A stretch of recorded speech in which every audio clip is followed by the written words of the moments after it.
ಜೈ ಶ್ರೀರಾಮ್. ನಾನು Ajith Bopnalli. Welcome to Ashwavega.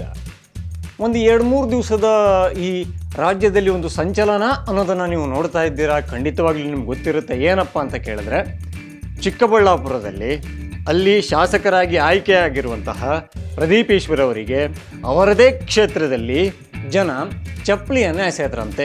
ಇದೊಂದು ವಿಚಾರ ಭಯಂಕರ ಟ್ರೋಲು ಆಯಿತು, ಹಾಗೆ ಚರ್ಚೆಗಳನ್ನು ಕೂಡ ಹುಟ್ಟು ಹಾಕ್ತು. ಯಾಕಪ್ಪ ಅಂತ ಕೇಳಿದ್ರೆ, ಅದು ಈ ಕುಮಾರಸ್ವಾಮಿ ವರ್ಸಸ್ ಪ್ರದೀಪ್ ಈಶ್ವರ್ ಅನ್ನೋದೊಂದು ವಾಕ್ ಸಮರ ಆಗ್ತಾ ಇತ್ತಲ್ಲ, ಆ ವಿಚಾರಕ್ಕೆ ಭಯಂಕರ ಒಂದು ಕಾವನ್ನು ತಗೊಂಡಿತ್ತು. ಅಲ್ಲ, ಆ ವಿಚಾರಕ್ಕೆ ಚರ್ಚೆಗಳು ಅಂತ ಹೇಳಿದ್ನಲ್ಲ, ಪರವಾಗಿಯೂ ಚರ್ಚೆ ನಡೀತಾ ಇದ್ದಾವೆ, ವಿರೋಧವಾಗಿಯೂ ಕೂಡ ಚರ್ಚೆಗಳು ನಡೀತಾ ಇದ್ದಾವೆ. ಆದರೆ ಈ ಟೈಮಲ್ಲಿ ಪ್ರದೀಪ್ ಈಶ್ವರ್ ಅವರ ಕೈಯನ್ನು ಹಿಡಿಬೇಕಿದ್ದ ನಮ್ಮ ಹೋಮ್ ಮಿನಿಸ್ಟರ್ ಪ್ರಿಯಾಂಕ ಖರ್ಗೆ ಅವರು ನಡುನೀರಲ್ಲಿ ಹಿಂಗೆ ಕೈ ಬಿಟ್ಬಿಟ್ರ? ಇದೊಂದು ಪ್ರಶ್ನೆ ಬಂದೇ ಬರುತ್ತೆ. ಯಾಕಪ್ಪ ಅಂತ ಕೇಳಿ, ಈಗ ಸಾಮಾನ್ಯವಾಗಿ ಈ ನ್ಯೂಸ್ ರಿಪೋರ್ಟರ್ಗಳು ಹೋದಾಗ, ಬೇರೆ ಬೇರೆ ರಾಜಕೀಯ ನಾಯಕರನ್ನ ಸಿಕ್ಕಿದಾಗ, ಸರ್ ಇಂಥದ್ದೊಂದು ಘಟನೆ ಆಗಿದೆ, ನಿಮ್ಮ ರಿಯಾಕ್ಷನ್ ಏನು ಅಂತ ಒಂದು ಸಾದಾ ಸೀದಾ ಪ್ರಶ್ನೆಯನ್ನು ಕೇಳ್ತಾರೆ. ಅದೇ ಥರ ಎಲ್ಲರಿಗೂ ಕೇಳಲಾಗಿತ್ತು. ಹಾಗೆ ನಮ್ಮ ಹೋಮ್ ಮಿನಿಸ್ಟರು ಕೂಡ ಮಾತಿಗೆ ಸಿಕ್ಕಿದ್ರು. ಮಾತಿಗೆ ಸಿಕ್ಕಿದಾಗ, ಸರ್ ಇದು ಪ್ರದೀಪ್ ಈಶ್ವರ್ ಅವ್ರ ಮೇಲೆ ಚಪ್ಪಲಿ ಎಸೆದಾರಂತಲ್ಲ ಸರ್, ಅದ್ರ ಬಗ್ಗೆ ಏನು ಹೇಳ್ತೀರಾ ಸರ್ ಅಂತ ಕೇಳಿದ್ದೆ ತಡ.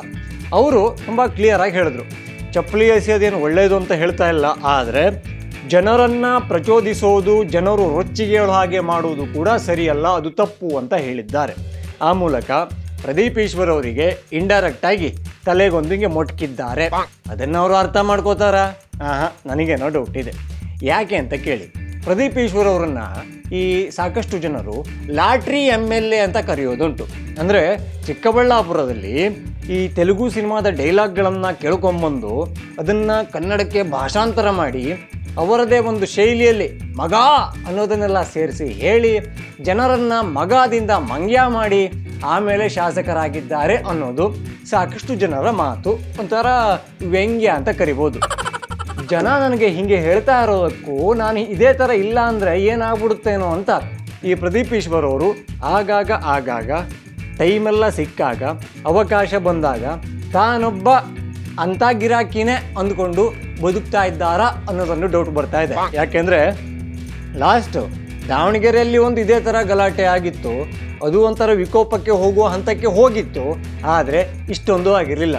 ಆದರೆ ಈಗ ಅವರೇ ಗೆದ್ದು ಬಂದು ಮೆರವಣಿಗೆ ಮಾಡಿದಂತಹ ಚಿಕ್ಕಬಳ್ಳಾಪುರದಲ್ಲಿ ಅವರ ಮೇಲೆ ಚಪ್ಪಲಿ ತೂರಾಟ ಆಗುತ್ತೆ ಅಂದರೆ ಎಲ್ಲಿಗೆ ಬಂತು ನೋಡಿ. ಇದರಲ್ಲಿ ಪ್ರದೀಪ್ ಈಶ್ವರ್ ಅವ್ರದ್ದು ತಪ್ಪಿಲ್ವಾ? ಖಂಡಿತವಾಗಿಯೂ ತಪ್ಪಿದೆ. ಯಾಕೆ ತಪ್ಪು ಅಂತ ಹೇಳ್ತೀನಿ ಕೇಳಿ. ಅವರಿಗೆ ಒಂದು ಯಾವುದೇ ಒಬ್ರಿಗೆ ಪ್ರಶ್ನೆ ಮಾಡಬೇಕು ಅಂದರೆ ಅವರಿಗೊಂದು ಅರ್ಹತೆ ಬೇಕು, ಅವರಿಗೊಂದು ಕಿಮ್ಮತ್ತು ಬೇಕು, ಹಾಗೆ ಒಂದು ನೈತಿಕತೆ ಅಂತ ಬೇಕು. ಆದರೆ ಇವರಿಗೆ ಶಾಸಕರು ಅನ್ನೋ ಅರ್ಹತೆ ಬಿಟ್ಟರೆ ಮತ್ತೇನಿದೆ ಅನ್ನೋ ಪ್ರಶ್ನೆ ಅಂತೂ ಬಂದೇ ಬರುತ್ತೆ. ಯಾಕೆಂದರೆ ಅವರು ಪ್ರಶ್ನೆ ಮಾಡಿದ್ದು ಯಾರನ್ನ? ನಮ್ಮ ರಾಜ್ಯದ ಮಾಜಿ ಮುಖ್ಯಮಂತ್ರಿಗಳು, ಕೇಂದ್ರದ ಹಾಲಿ ಸಚಿವರಾದಂತಹ ಕುಮಾರಸ್ವಾಮಿ ಅವರನ್ನು, HDK ಅವರನ್ನು ಪ್ರಶ್ನೆ ಮಾಡಿದರು. ಪ್ರಶ್ನೆ ಮಾಡೋದೇನು HDK ಏನು ಪ್ರಶ್ನಾತೀತರ? ಖಂಡಿತ ಅಲ್ಲ.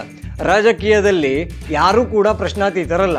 ಅಲ್ಲಿ ಟಾಪ್ ಲೀಡರ್ ಅಂತ ಕರೆಸಿಕೊಳ್ಳೋ ನರೇಂದ್ರ ಮೋದಿಯನ್ನೂ ಪ್ರಶ್ನೆ ಮಾಡಬೇಕು. ಇಲ್ಲಿ ಫ್ಲಾಪ್ ಲೀಡರ್ ಅಂತ ಯಾರಾದರೂ ಇದ್ದರೆ, ನಿಮ್ಮ ತಲೆಗೆ ಯಾರೆಲ್ಲ ಬರ್ತಾರಲ್ಲ ಆ ಹೆಸರಿಗೆ ಇಟ್ಕೊಳ್ಳಿ, ಅವರಿಗೂ ಕೂಡ ಪ್ರಶ್ನೆ ಮಾಡಬೇಕಾಗುತ್ತೆ. ಆದರೆ ಪ್ರಶ್ನೆ ಮಾಡುವಾಗ ನಮ್ಮದೊಂದು ಸಂಸ್ಕಾರ ಇರುತ್ತೆ, ನಾಲಿಗೆಯ ಸಂಸ್ಕಾರ. ನಾವು ಏನು ಮಾತಾಡ್ತೀವಿ, ಎದುರುಗಡೆ ಇರೋರಿಗೆ ಎಷ್ಟು ಕಿಮ್ಮತ್ತು ಕೊಡ್ತೀವಿ ಅಂತ. ಏಕವಚನದಲ್ಲಿ ಮಾತಾಡ್ಬಿಟ್ಟೆ, ಕುಮಾರಣ್ಣ ನೀನು ಬಂದು ನಂದು ಏನು ಕಿತ್ಕೊಳ್ಳೋಕ್ಕಾಗಲ್ಲ ಅಂತ ಏನೇನೋ ಸನ್ನೆ ಮಾಡಿಬಿಟ್ಟೆ, ಅಲ್ಲಿ ಅವರ ಅಭಿಮಾನಿಗಳು ಬಂದಾಗ ತೊಡೆ ತಟ್ಬಿಟ್ಟೆ, ಮೀಸೆ ತಿರುಗಿಬಿಟ್ಟೆ, ಜೋರಾದ ಧ್ವನಿಯಲ್ಲಿ ಸವಾಲು ಹಾಕ್ಬಿಟ್ಟೆ, ಈ ಥರ ಮಾಡಿದ್ರೆ ಜನ ಸುಮ್ಮನೆ ಇರ್ತಾರ? ಪ್ರದೀಪ್ ಈಶ್ವರ್ ಅವರು ಈ ನಮ್ಮ ರಾಜ್ಯದನ್ನು ಮಾತ್ರ ಬಿಟ್ಟು ಸ್ವಲ್ಪ ಬೇರೆ ಬೇರೆ ಕಡೆದು ಕೂಡ ಆಲೋಚನೆ ಮಾಡಬೇಕಾಗುತ್ತೆ. ಅಂದರೆ ಸ್ವಲ್ಪ ಅಕ್ಕಪಕ್ಕದ ದೇಶದ ಉದಾಹರಣೆ ತಗೊಳ್ಳಿ, ಇದೇ ಶ್ರೀಲಂಕಾ ತಗೊಳ್ಳಿ. ಶ್ರೀಲಂಕಾದಲ್ಲಿ ಏನಾಗಿತ್ತು?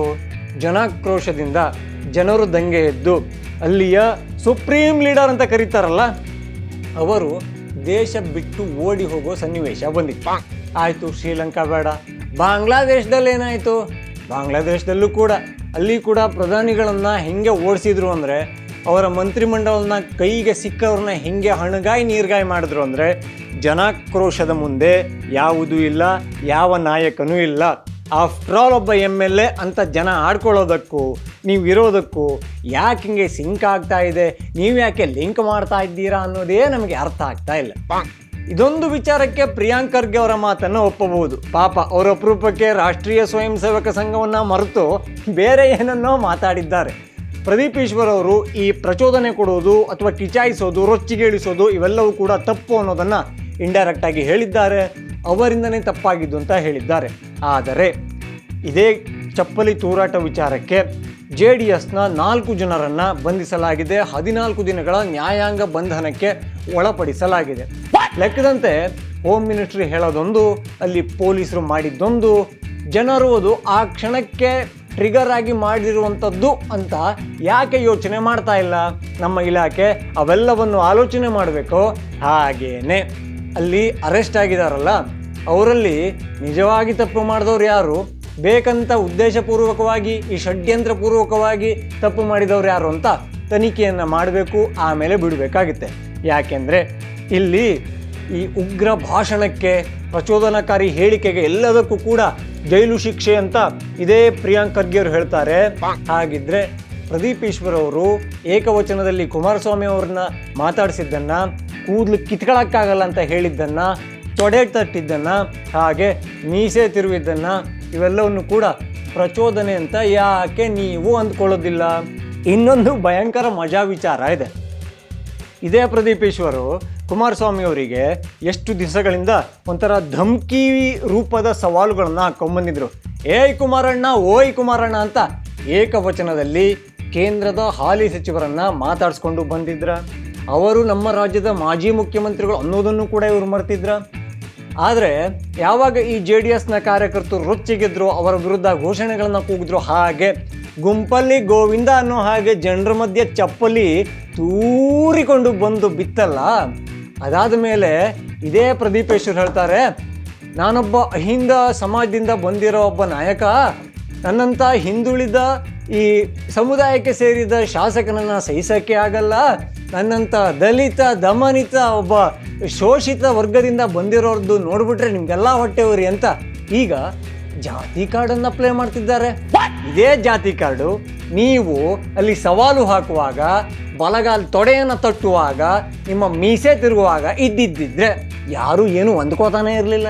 ಆದರೆ ಯಾವಾಗ ಜನ ನಿಮ್ಮ ಮೇಲೆ ತಿರುಗಿ ಬಿದ್ರೋ, ನಿಮ್ಮದೇ ಕ್ಷೇತ್ರದಲ್ಲಿ ಚಪ್ಪಲಿಗಳು ಏಟು ಬಿದ್ದು, ಅಲ್ಲಿ ನಾನೊಬ್ಬ ಹಿಂದುಳಿದವನು, ನಾನೊಬ್ಬ ಶೋಷಿತ ವರ್ಗಕ್ಕೆ ಸೇರಿದವನು ಅಂತ ಜಾತಿ ಕಾರ್ಡನ್ನು ಎಡಗಡೆ ಜೇಬಿಂದ ತೆಗೆದು ಎದುರುಗಡೆ ತೋರಿಸ್ತೀರಲ್ಲ, ಇದೇನಾ ನೀವು ನಿಮ್ಮ ಅಲ್ಲಿ ಅದೇನೋ ಸ್ಕೂಲ್ ಅಂತನೋ ಕಾಲೇಜ್ ಅಂತನೋ ಏನೋ ಟ್ಯೂಷನ್ ಅಂತನೋ ಅಕಾಡೆಮಿ ಅಂತನೇನೋ ಮಾಡ್ತಿರಲ್ಲ, ಅಲ್ಲೆಲ್ಲ ಹಿಂಗೆ ಹೇಳ್ಕೊಡೋದ? ಕುತ್ತಿಗೆಗೆ ಬಂದಾಗ ಎಲ್ಲಿಂದ ತಪ್ಪಿಸ್ಕೋಬೇಕು ಅನ್ನೋದನ್ನು ಆಲೋಚನೆ ಮಾಡಿ ಇಟ್ಕೊಂಡಿರ್ಬೇಕು ಮಗ ಅಂತ ಹೇಳ್ಕೊಡ್ತೀರಾ? ಇದೇನಾದರೂ ನಿಮಗೆ ಮಮ್ಮಿ ಫಿಶ್ಶು ಅಥವಾ ಮಗು ಫಿಶ್ಶು ಕಥೆಯಲ್ಲಿ ಇದು ಏನಾದರೂ ಸೇರಿಸ್ಕೋತೀರಾ? ಇದೊಂದು ವಿಚಾರ ಗೊತ್ತಿಲ್ಲ. ಪ್ರದೀಪ್ ಈಶ್ವರ್ ಅವರೇ, ಜನ ನಿಮಗೆ ಮೆಂಟಲ್ ಹುಚ್ಚ ಅಂತೆಲ್ಲ ಕರೆಯೋದುಂಟು. ಆದರೆ ಅವ್ರು ಕರೆದಿದ್ದಾರೆ ಅನ್ನೋ ಮಾತ್ರಕ್ಕೆ ನೀವು ಅದೇ ಥರ ಇರಬೇಕು, ಅದೇ ಥರ ಆಡಬೇಕು ಅಂತ ಅಲ್ಲ. ನಿಮ್ಮ ವರ್ತನೆಯನ್ನು, ನಿಮ್ಮ ಮಾತನ್ನು, ನಿಮ್ಮ ಲಂಗು ಲಗಾಮಿಲ್ಲದ ನಾಲಿಗೆಯ ಅಲ್ಗಾಟವನ್ನು ನೋಡಿ ಜನ ಹೇಳಿರ್ತಾರೆ. ಅದನ್ನು ನೀವು ಸಾಬೀತು ಮಾಡಬೇಕು ಅನ್ನೋದು ಎಲ್ಲಿಯೂ ಇಲ್ಲ. ಹಾಗೇನೆ ಪ್ರಿಯಾಂಕ್ ಖರ್ಗೆ ಅವರೇ, ನೀವೇ ಹೇಳಿದ್ದೀರಾ, ಪ್ರಚೋದನೆ ಮಾಡೋದು ತಪ್ಪು, ತೊಡೆ ತಟ್ಟೋದು, ಮೀಸೆ ತಿರುವುದೆಲ್ಲ ಜನರಿಗೆ ಒಂಥರ ಕಿಚಾಯಿಸ್ದಂಗೆ ಆಗುತ್ತೆ, ರೊಚ್ಚಿಗೇಡಿಸ್ದಂಗೆ ಆಗುತ್ತೆ ಅಂತ ನೀವೇ ಹೇಳಿದ್ದೀರಾ. ಹಾಗಾಗಿ ಅಲ್ಲಿ ಒಂದಿಷ್ಟು ಜನ ಅರೆಸ್ಟ್ ಆಗಿದ್ದಾರಲ್ಲ, ಆ ವಿಚಾರಕ್ಕೆ ಕೂಡ ಸ್ವಲ್ಪ ಆಲೋಚನೆ ಮಾಡಬೇಕು. ಸೂಕ್ತ ತನಿಖೆಯನ್ನು ಮಾಡಿ ಯಾರ್ದು ತಪ್ಪಿದೆ, ಯಾರ್ದು ತಪ್ಪಿಲ್ಲ. ಚಪ್ಪಲು ಎಸೆದೊಂದು ತಪ್ಪೆ, ಆದರೆ ಚಪ್ಪಲಿ ಎಸೆಯೋ ಹಾಗೆ ಮಾಡಿ ಪ್ರಚೋದನೆ ಕೊಟ್ಟವ್ರದ್ದು ತಪ್ಪಲ್ಲ ಅನ್ನೋದು ನಿಮ್ಮ ನಿರ್ಧಾರ ಆಗಿದ್ದರೆ, ನೀವು ಕೂಡ ಜಿ ಪರಮೇಶ್ವರ್ ಥರನೇ 10ರಲ್ಲಿ 11 ಹೋಮ್ ಮಿನಿಸ್ಟರ್ ಆಗಿ ಜಾಗ ಖಾಲಿ ಮಾಡ್ತೀರಾ. ಹಾಗೆ ಇನ್ನು ಯಾರೆಲ್ಲ ಅಶ್ವವೇಗ ಚಾನಲನ್ನು ಸಬ್ಸ್ಕ್ರೈಬ್ ಮಾಡ್ಕೊಂಡಿಲ್ವೋ ಈ ಕೂಡಲೇ ಮಾಡ್ಕೊಳ್ಳಿ. ಹಾಗೆ ಎಲ್ಲ ವಿಡಿಯೋಗಳಿಗಾಗಿ ಬೆಲ್ ಐಕಾನನ್ನು ಒತ್ತಿ. ಜೈ ಶ್ರೀರಾಮ್.